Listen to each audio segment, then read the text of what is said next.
샬롬 할렐루야. 마태복음 12장 19, 20절이요. 그는 다투지도 아니하며 들레지도 아니하리니 아무도 길에서 그 소리를 듣지 못하리라. 상한 갈대를 꺾지 아니하며 꺼져가는 심지를 끄지 아니하기를 심판하여 이길 때까지 하리니. 아멘. 제목은 다투지도 들레지도 아니하리니입니다. 이 세상을 살아가다 보면 때로는 누군가의 사랑을 받는 위치에 들어가기도 하고 어떤 조직 안에서 머리가 되거나 특별한 직분을 받기도 합니다. 이러한 경우 어떤 사람은 바른 마음으로 바르게 행하여 더욱 사랑을 받고 인정을 받는 반면 어떤 사람은 잘못 처신하여 오히려 그와 반대가 되는 것을 볼 수 있지요. 우리의 구세주가 되신 예수님께서 얼마나 순전한 분이신 줄을 말씀을 통해 알 수가 있습니다. 어느 누구와도 다투지 아니하시고 들레지도 아니하셨으며 아무도 길에서 그 소리를 들을 수 없을 정도로 조용히 행하셨던 것이지요. 그런데 오늘날 우리 주변을 보면 사소한 일로 다투고 들레는 일이 얼마나 많은지요. 성경에도 다투거나 들레는 장면들이 많이 나오는데 그 중에 아브라함의 아내 사라의 여종이었던 하갈을 들 수 있지요. 아브라함이 하나님께 자손의 축복을 약속받은 후 10년이 되어도 자녀를 얻지 못하자 아내 사라는 아브라함에게 자기 여종인 하갈을 통해 자녀를 얻을 것을 권유했습니다. 아브라함은 아내의 요청대로 하갈과 동침하여 아이를 갖게 되었는데 여기에서 문제가 생겼지요. 여종 하갈이 자신의 잉태 사실을 알고는 주인 사라를 멸시하였던 것입니다. 사랑받는 위치에 들어가자 이내 들레는 것을 볼 수가 있지요. 결국 사라는 자신의 불편한 마음을 아브라함에게 말하게 되었고 아브라함은 조금도 치우침이 없이 사라에게 여주인으로서의 권리를 행하도록 인정해 주었습니다. 그러자 사라는 오만한 하갈을 학대하였고 하갈은 이를 이기지 못해 스스로 도망하여야 했죠.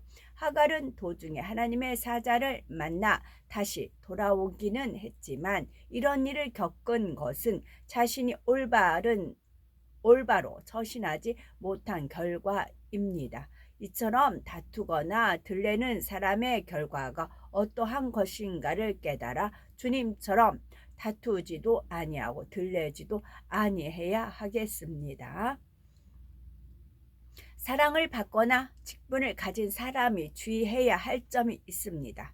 첫째는 다투거나 들레지 말아야 합니다. 두 번째는 상한 갈대를 꺾지 아니하고 꺼져가는 심지를 끄지 아니해야 하고 세 번째는 높은 직분을 받고 사랑을 받을수록 더욱 처신을 잘해야 합니다. 사랑을 받거나 직분을 가진 사람이 주의해야 할 점을 살펴보면 우리 주변을 보면 열심히 의를 행해 나아가는 사람들이 있습니다. 이런 사람들은 세상 사람들처럼 다투고 들레는 마음으로 행하는 것이 아니지만 영적인 면에서 그런 문제가 있을 수 있지요. 사랑을 받고 직분이 높아짐에 따라 전에는 미처 깨닫지 못했던 면이 드러날 수가 있는 것입니다. 그러면 사랑을 받는 위치에 있는 사람이나 직분을 가진 사람이 주의해야 할 점은 무엇일까요? 첫째는 다투거나 들레지 말아야 합니다. 먼저 사랑을 받음으로 인해 문제가 생긴 경우가 있는데 에스더 1장에 나오는 아하수에로 왕의 왕비 스와디를 들 수가 있지요.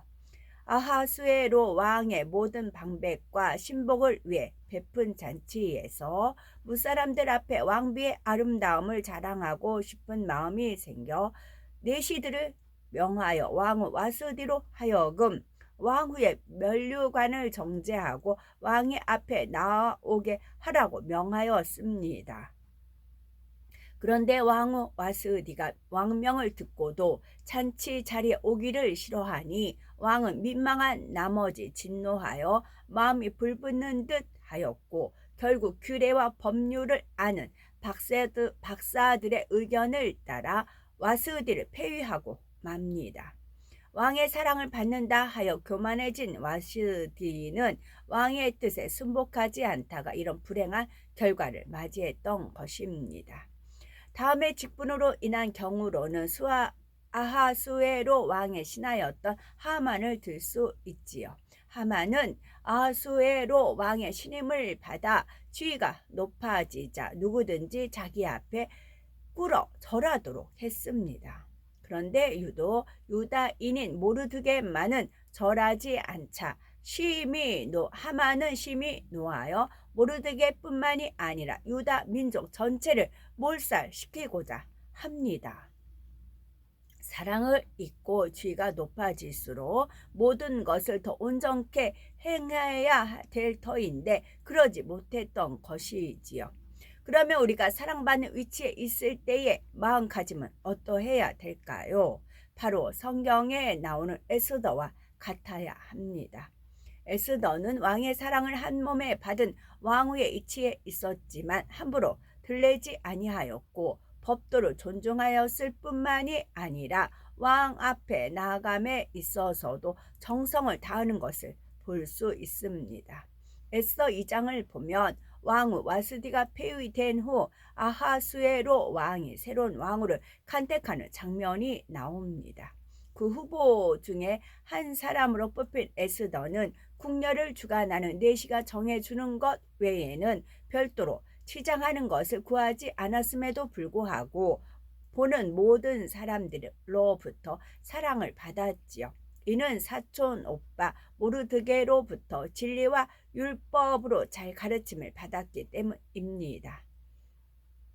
또한 왕비로 간택된 에스더는 악한 하만으로 인해 자기 민족의 멸절의 위기에 처한 것을 알고서도 섣불리 나서지 않았지요. 왕이 부르기 전에 규례를 어기고 함부로 왕 앞에 나갔다가는 죽임을 당할 수도 있다는 궁궐 내의 법도를 잘 알고 있었기 때문입니다. 그러다가 모르드게가 간청을 하자 에스더는 3일을 금식하고 기도하며 하나님의 도우심을 의뢰하고 정성을 다하여 의관을 정제한 후 왕 앞에 나아갑니다. 이때 왕은 에스더가 너무 사랑스러우니 오히려 소원이 무엇인지 물으며 나라의 절반이라도 주겠다고 했지요. 에스더는 이때에도 경거망동하지 않고 지혜롭고 신중하게 모든 절차를 밟고 또한 하나님의 도우심을 받아 결국은 유다 민족을 구하는 것을 볼 수 있습니다.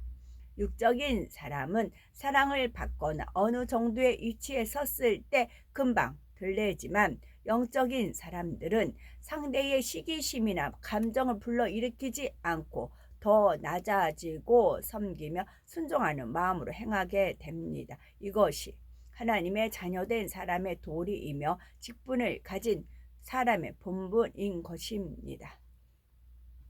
또한 상한 갈대를 꺾지 아니하고 꺼져가는 심지를 끄지 아니해야 되는 거죠. 우리 주변에는 사랑을 받고 직분을 얻는 사람이 있는가 하면 그와 반대로 낮아지고 어려움을 당하는 사람도 있는데 바로 이런 사람들이 상한 갈대요 꺼져가는 심지에 해당한다고 할 수가 있지요. 이런 사람들은 살아남기 위해 더욱 몸부림치며 은총을 입는 사람들에 대해서 허물을 찾거나 악을 바라기도 합니다. 그렇지만 그렇게 할 수밖에 없는 그들의 마음을 헤아리지 못하고 그것조차 꺾으려 한다면 이 역시 악한 마음이지요. 진정 영적인 사람이라면 설령 허물을 찾고 나무라는 사람이 있을지라도 그것에 대해 흑백을 가리려 하지 않고 또한 옳고 그름을 논쟁하여 그를 무너뜨리려 하지 않습니다.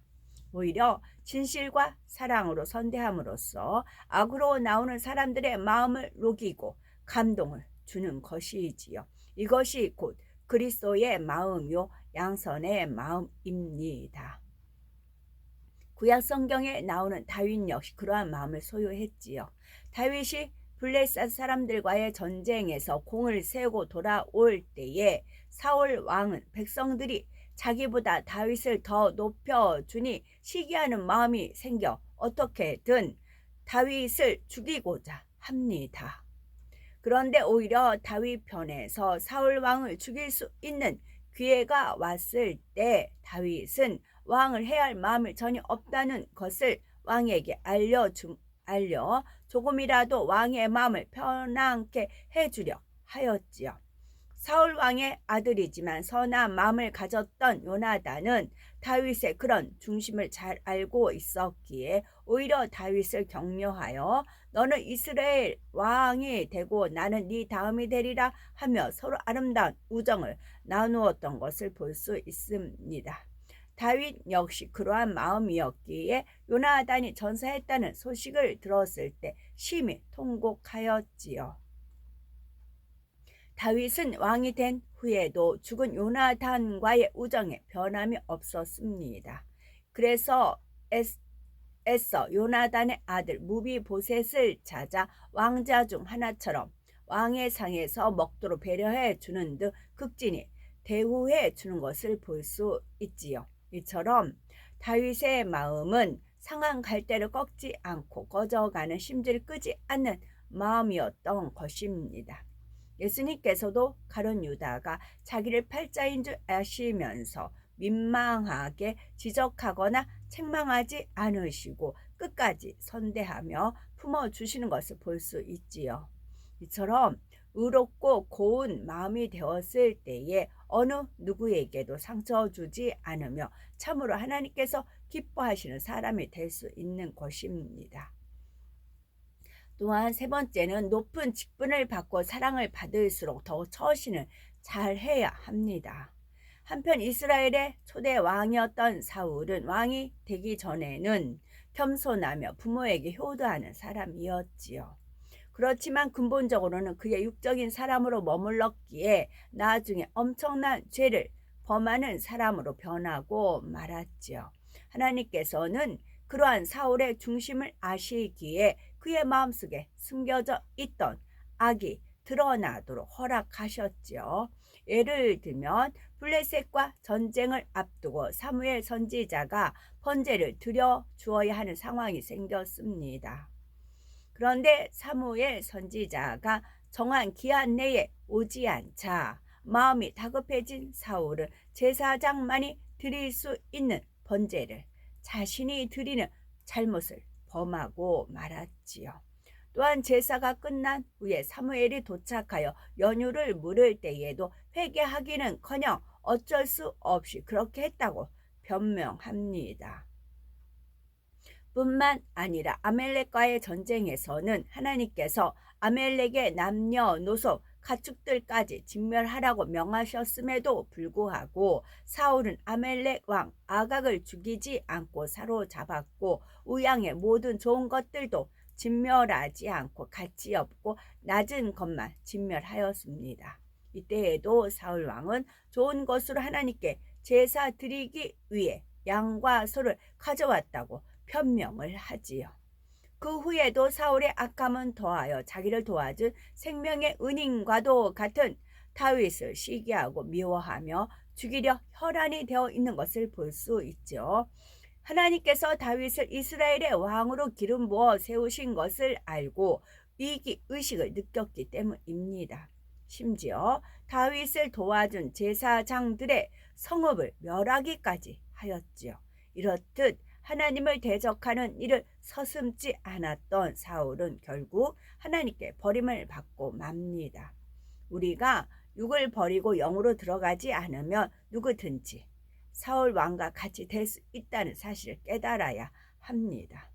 마음이 선과 진리로 변화되어야만 사랑을 받고 지위를 얻게 되어도 변함없이 하나님께서 기뻐하시는 선한 열매를 맺을 수 있는 것입니다. 그러므로 신속히 주님처럼 다투지도 아니하고 들레지도 아니하며 상한 갈대를 꺾지 아니하고 꺼져가는 심주의도 끄지 아니하는 아름다운 마음을 일구어 영의 사람으로서 마음과 하나님께 영광 돌리는 우리가 되셔야 되겠습니다. 아멘. 어제 형광등 제가 이제 얼핏 비쳤어요. LED인가 뭐 그런 형광등이니까 이렇게 담아 사서 끼울 그런 차원은 아니더라고요. 일단 동영상을 봤어요. 그랬더니 할 수 있을 것 같아요. 할 수 있을 것 같아서 이제 마트에 갔습니다. 제 생각에는 7, 8천 원이면 제가 사서 다루려고 했어요. 근데 거의 2만 원대예요. 17,900원, 18,500원 그렇게 되어 있어요. 근 2만 원이에요. 그러면 동네에 먼저 우리 지금 이 컴퓨터 방에 있는 전등 고쳐준 그 사장님한테 가서 얘기하면 2만 원이 될 것 같더라고요. 2만 원. 근데 비둥비둥해요. 그래서 제가 안 해본 걸 하느니 별 차이 없으면 동네 가 사는 게 낫겠다 해서 이제 그 사장님한테 가서 이제 사진을 찍었죠. 저 형광등. 그랬더니 사장님이 2만 원이라고 하시는 거예요. 그래서 얼른 2만 원 드렸어요. 2만 원 드리고 사장님이 오셔서 고쳤어요. 근데 제가 동영상을 봤고 동영상을 보면서도 잘 모르는 부분이 있었어요. 뭐 선을 자르고 뭐 하는데 아사 빼고 그런데 그래서 동영상을 미리 봤기 때문에 그 사장님이 고치는 거를 이제 제가 잘 모르는 거를 직접 눈으로 봄으로써 배웠죠. 그래서 이제 저거였구나 했죠. 그랬더니 이제 제가 주님과 대화하자는 주님이 2만 원 주고 배웠지 그러시더라고. 그러네요. 그래서 저희가 똑같은 형광등도 주방 쪽에 또 있고 저쪽 세 번째 방에도 있거든요. 만약에 그쪽에서도 고장 나면 그때는 제가 사다가 고칠 수가 있다는 거죠. 말씀도 역시 마찬가지입니다. 내가 지식적으로 알면 안 되고 내가 행해보고 그랬을 때 결과를 보고 그걸 또 하나님께 영광 돌리고 우리는 육에서 영으로 들어가는 사람이 될 수 있는 것입니다. 아멘.